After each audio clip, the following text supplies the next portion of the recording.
But Saul was ravaging the church. Entering house after house, he dragged off men and women and committed them to prison. Now those who were scattered went about preaching the word. Acts 8, 3-4. Some background. When the church began, it was not accepted by the Jews or the Romans. Furthermore, it was still only in Jerusalem and only reaching out to the Jews. The Jews rejected Jesus as the Messiah because they were looking for a leader like Moses and David that would rescue them from their physical oppression, in this case, Romans' rule, instead of rescuing them from their spiritual oppression, their sin. As such, the Jews saw believers as turning Jews' hearts from the teachings of the law that they had lived under for the last 1500 years.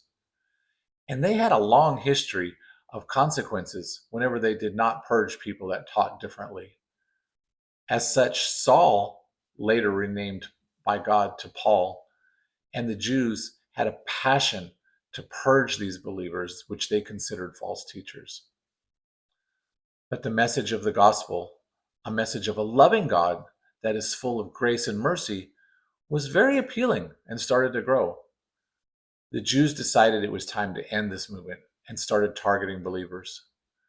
Stephen became the first recorded martyr, as recorded in Acts 6-7, and the persecution began to grow very harsh.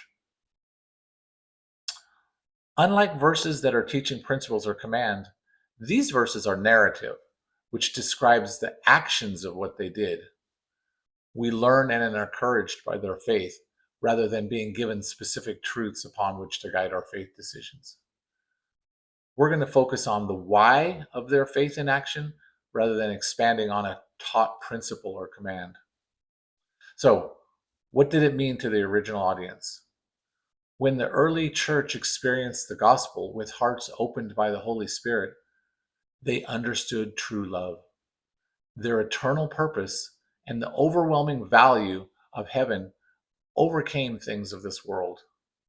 As such, when persecution came, they became refugees, and that was their best option. They found it completely natural to tell people why accepting the consequences of faith was a natural decision. God validated their faith by recording it in His Word.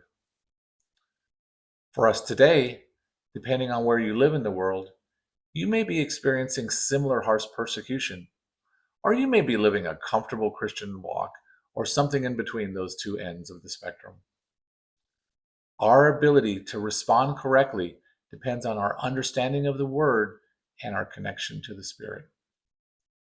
Summary thought.